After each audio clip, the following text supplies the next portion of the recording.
चालू आहे, काय करता येईल, कसा लढा चालू आहे? कारण छत्रपती शिवरायांचा जो संतांप्रती आदर होता तो आदर विद्यमान राज्यकर्त्यांच्या मध्ये दिसत नाही. लक्षात घ्या, जर हे महाराष्ट्र शासनामध्ये जे असणारे राज्यकर्ते आहेत ते जर म्हणतात आमच्या घरात वारकऱ्यांची परंपरा आहे, शेतकऱ्यांची परंपरा आहे, मग जो अन्याय चाललेला आहे, आज खेड मावळ तालुक्यामध्ये शेतकऱ्यांची जमीन बळकावून तिथं MIDC आणली. वास्तविक त्यांना सुखासुखी त्यांनी दिली असं म्हणायचं तुम्हाला जमीन नाही आहे.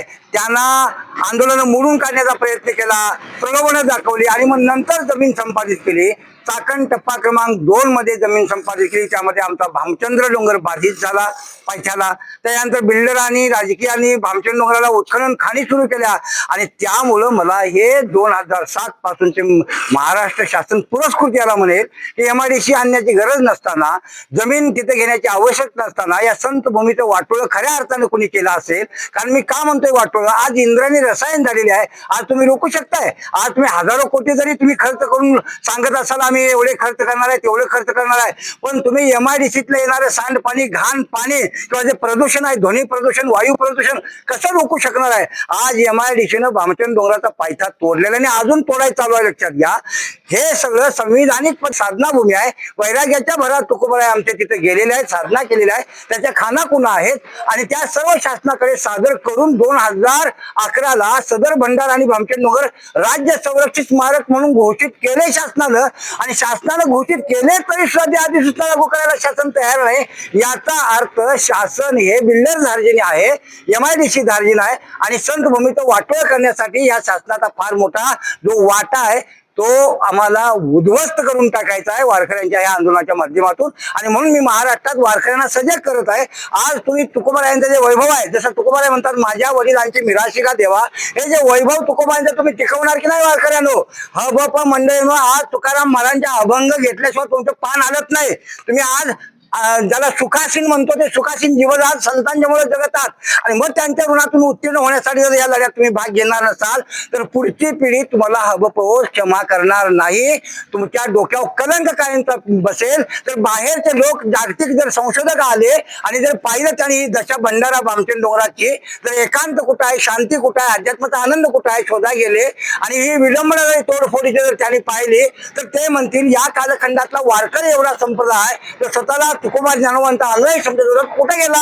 म्हणून या वारकऱ्यांचा कलंक कायमचा मिटावा, शासनावरचा सुद्धा कलंक मिटवायचं सामर्थ्य वारकऱ्यांच्या मध्येच आहे. म्हणून आणि दुसरा मुद्दा, या राज्यकर्त्यांनी छत्रपती शिवरायांची राजमुद्राही बदललेली आहे. ती मुद्रा पूर्ववत करण्यासाठी सुद्धा हे आंदोलन आहे. म्हणून हे आंदोलन महाराष्ट्राला एक वैचारिक दिशा देणार आहे, हे ढवळून काढणारं आंदोलन आहे. त्यामुळं मी आता संपूर्ण महाराष्ट्रात हे प्रबोधन आंदोलन छेडलेलं आहे. हे जे आंदोलन उभारलं चाललं आहे, या आंदोलनाची दिशा एकंदरीत कशी राहणार आहे, काय सांगा? प्रथम मी आता 2 महिने जनजागृती महाराष्ट्रात बऱ्यापैकी केली आहे. मी महाराष्ट्राला आवाहन केले आणि शासनाला मी निर्णायक हे आंदोलन होणार आहे आणि 10 मार्चला आझाद मैदानात हजारो वारकऱ्यांना घेऊन मी पारायणाला बसणार आहे. आणि बेमुदत जोपर्यंत 2011ची अधिसूचना भंडारा भामचंद्र डोंगराची शासन लागू करत नाही, ती संविधानिक काढलेली आहे. 250 हेक्टर भामचंद्र डोंगर संरक्षित आहे, 250 हेक्टर भंडारा डोंगर संरक्षित आहे. नियमाप्रमाणे आमची ही भूमी जी आहे जर तुम्ही संरक्षित करणार नसाल तर आम्हाला उग्र तीव्र आंदोलन भविष्यात करावं लागेल. म्हणून मी त्यांना सनदशीर मार्गाने शांततेने संधी देतो. या आझाद मैदानातल्या आंदोलनामध्ये या राज्यकर्त्यांनी आमच्या वारकऱ्यांच्या समोर यावं आणि 2011ची अधिसूचना कायम. प्रकल्प शासनानं का हाकलून टाकू नयेत, ते प्रदूषण करणार आहेत. म्हणून शासनाला आमचं सांगणं आहे वारकऱ्यांचं, हे प्रदूषण तुम्ही कितीतरी इंद्रायणीला हजारो कोटी डिक्लेअर केले तर आमची इंद्रायणी कधी पवित्र राहू शकत नाही. म्हणून त्याच्यावरती एकच उपाय आहे की कंपन्या बंद करा, हे शासनाला आमचं सांगणं आहे. आणि आरोग्य संपन्न ही भूमी जी आहे, देहू, आळंदी, छत्रपती संभाजी महाराजांचं जे बलिदान क्षेत्र आहे, ही पवित्र भूमी आहे. ही उद्याच्या विश्वाला अशीच आदर्श द्या, प्रदूषण रहित द्या, निर्मळ पवित्र द्या आणि हा वारसा अभंग टिकवा. नाहीतर जे तुमचं पुण्यनगरी सांस्कृतिक राजधानी आहे त्याला काळीमा पासला जाईल. या शब्दाला राजधानी सांस्कृतिक राहणार नाही. पुण्य पट्टन म्हणतो ना, ते पुण्य पतन होईल आणि दोषाला कारणीभूत होईल. असं काही करू नका. राज्यकर्त्यांना माझं निक्षून सांगणं आहे.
पाटील यांनी हार पुष्पहार चार म्हणून स्वागत करावं.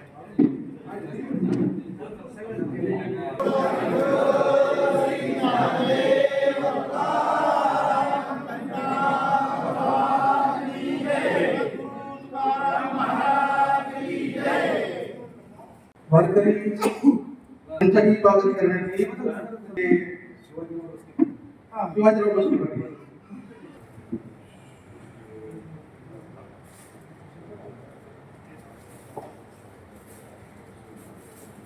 जय जिजाऊ. जय जिजाऊ. जय शिवाजी.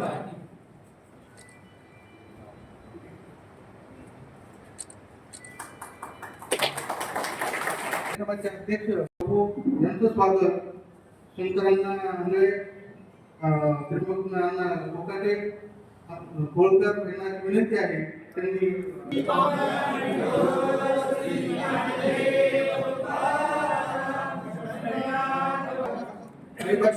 सातत्याने महाराज यांचं स्वागत युवराज देखील.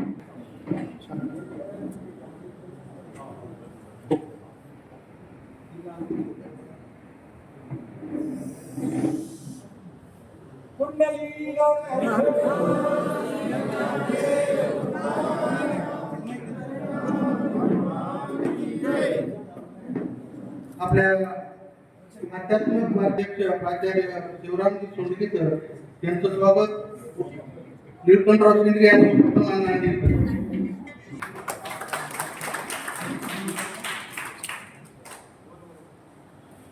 सुरेश फावडे माधवराव आंबेडकर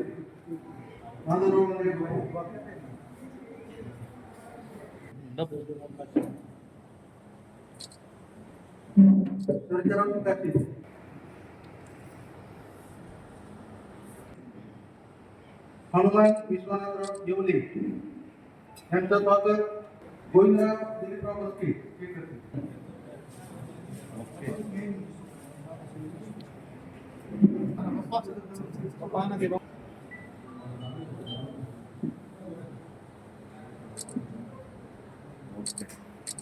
अंकुशराव यांचं स्वागत मराठा योद्धा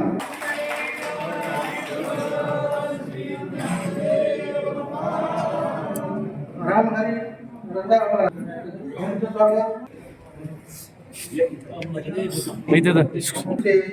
विजय कुमारजी हांडे यांचं स्वागत स्वतः गौरव शेंडगे पाटील.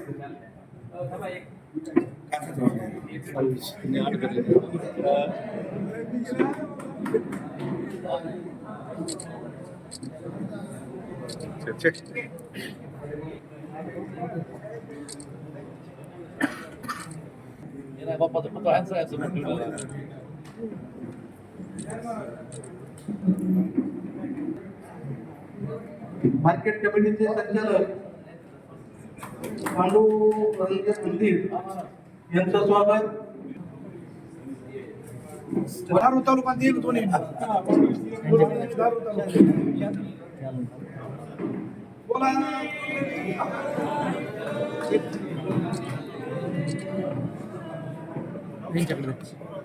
राम महाराज शेळके हे करतील.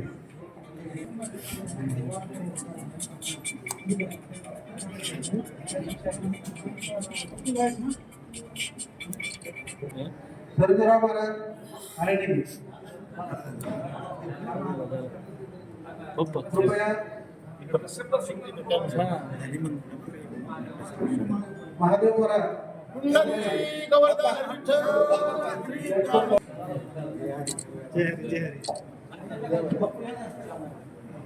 बापू कोण आहे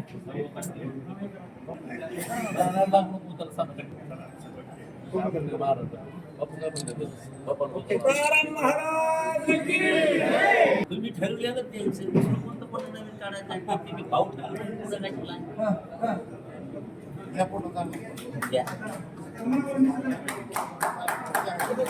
सभागृहामध्ये जो व्यक्ती बसलेला आहे तो प्रत्येकाचं स्वागत करत राहिलो तर वेळ आपल्याला महाराजांना ऐकायचे आणि विचार आपण एकत्र राहणे कृपया कुणीही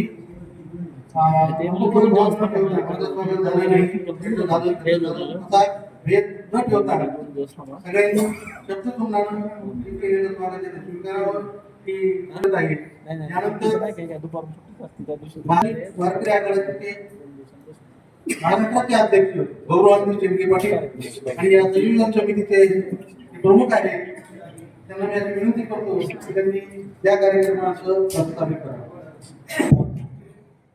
भामचंद्र संघर्ष समिती अभियान जनजागृतीचे सन्माननीय अध्यक्ष बापू जगताप, ज्यांचं मार्गदर्शनासाठी आपण उत्सुक आहोत, ते या संघर्ष समितीचे संस्थापक अध्यक्ष पूज्य पाटील महाराज, कार्याध्यक्षा माधवीताई माने, भामचंद्र संघर्ष समिती अध्यक्ष साखरचंद लोखंडे महाराज, व्यासपीठावर मराठवाडा दुय्यम सेवा मंडळाचे माजी अध्यक्ष तथा लोकमान्य टिळक वरिष्ठ महाविद्यालयाचे संस्थापक अध्यक्ष आदरणीय पंजाब काका, आमच्या राज्याचे नवनिर्वाचित प्रवक्ते श्रीराम महाराज शेळके, की ज्यांनी महाराष्ट्रामध्ये ही जनजागृती अतिशय उत्तमरित्याने केलेली आहे.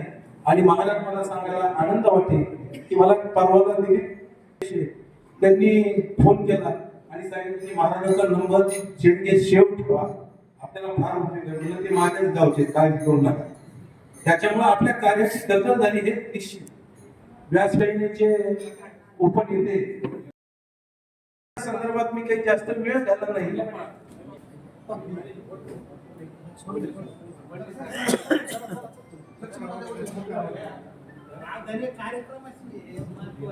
या कार्यक्रमाला आवर्जून उपस्थित असणारे मराठवाड्यातील नेते, शिवसेनेचे उपनेते लक्ष्मण दादा वडले पाटील यांचा सन्मान या वरुणी शहराचे नगराध्यक्ष शेषराव जगताप पहिल्यांदा या कार्याला पाठिंबा देत. मी सेवानिवृत्त झाल्यानंतर या राज्याची सूत्र माझ्या हाती दिली द्यावी म्हणून दिलीप दादांना मला सुचवलं. महाराज, मी आपल्याला सांगू इच्छितो की मी दिलीप दादाला सांगितलं होतं की आध्यात्मिक आघाडीला महाराष्ट्रात कुठेही पदाधिकारी नाही, या छिद्रांकित नावे बसून प्रवास करणे मला शक्य नाही. मग ते मला काय करावं लागलं, आपण घेतलं आणि मी दुसरा एक प्रस्ताव ठेवला की मराठा आरक्षण मध्ये जी जी मंडळी कार्यरत होती ती विभाग वाईज आपण त्यांना सन्मानित करावं. आणि मला आज अभिमानाने सांगावं वाटेल, काका या घटनेचे साक्षीदार आहेत. मराठा समाज भूषण हा पहिल्यांदा आम्ही मराठवाड्यातून संतोष दादा विभाग वाईज अशा पद्धतीचे कार्यक्रम झाले. अनेक कार्यकर्त्यांना सन्मान करण्याचं भाग्य आध्यात्मिक आघाडीला लाभलं.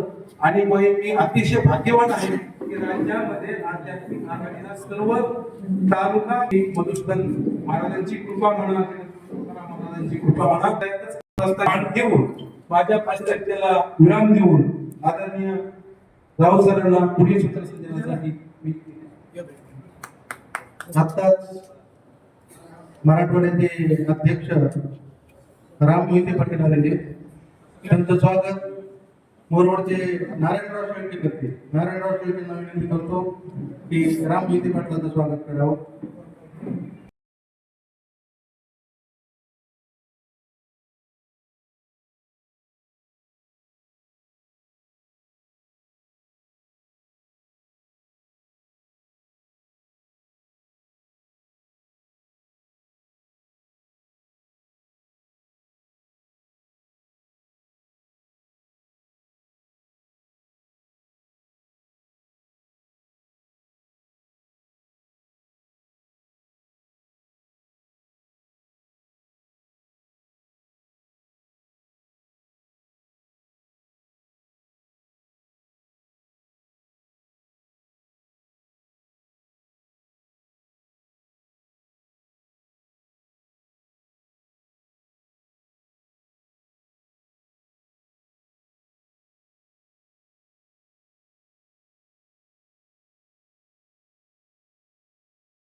म्हणून हेच माणसं लढाई उभी करू शकते आणि लढाई साधेच माणसं करीत असते.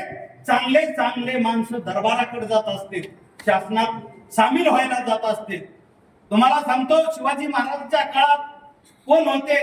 रामाच्या काळात वानर होते लढाई करायला, ते लढाई जिंकले कारण राम होते त्याच्या बाजूला. श्रीकृष्णाच्या काळात वाकड्या बोबड्या सुदाम्या पेंड्या ढोरा मारलेले पोरं होते, ते लढाई जिंकले कारण त्याच्या मागे कृष्ण होते.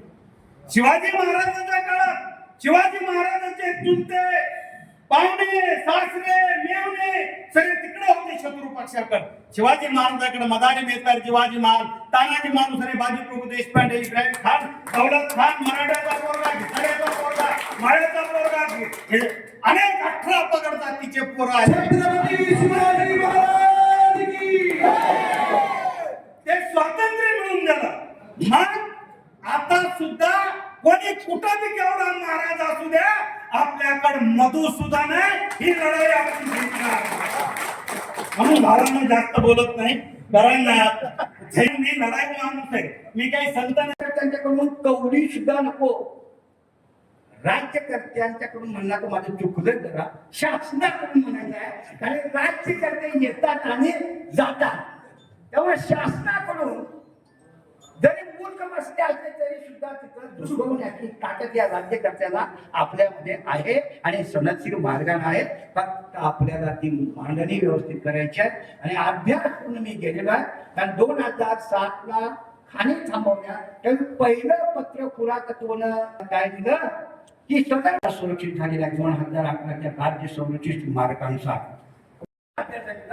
हे मला तुकोबारायांच्या भाषेत बोलावं लागतं आणि तुकोबारायांच्या शिव्या घेऊन वापरत नाही बरं का. माझ्या डोमाडोमात तुकाराम भिंजलेला आहे. एक शिवी गाठ्यातली बाहेर काढली ना, तुम्हाला ऐकण्याची सुद्धा राज्यकर्त्या हो झिंझिण्याची डोक्यात अशा शिव्या तुकाराम महाराजांच्या गाठ्यात काय. हे आपल्याला आम्ही शिकलो, मग सभ्य, मग कसं बोलायचं ते तुकोबारायांच्या आवाजात सुद्धा काय. ते गांधीजीला मोठी कोण म्हणत नाही, काशीची तिला मवाळ का म्हणतात, जसं आहे तसं बोला. अरे भले तरी देऊ हे राज्यकर्ते हो, तुम्ही आमच्याशी जर सरळपणाने वागला तर आम्ही गांधीची गंगोटी फेकून द्यायला तयार. पण जर तुम्ही उलटी पताका डोक्यात पडल्याशिवाय राहणार नाही. ती वेळा काठीचा आणि काठीचा असणारी पताका सरळ काठी. भले तरी देऊ गांधीची लंगोटी नाठा ते माती हलवून काढली. ते मी मागं पुढे करून काढले सगळे आपण मला वास्तविक असं म्हणायला पाहिजे, नाठा ते माती हलवून काठी. नाठागिरी त्याला तर डोक्यात काठीच तुमच्या पडणार आहे. दाऊ पेटवली याच्यावरून तुमच्या अकरा नाण्या मिळायला पाहिजे होता. वारकरी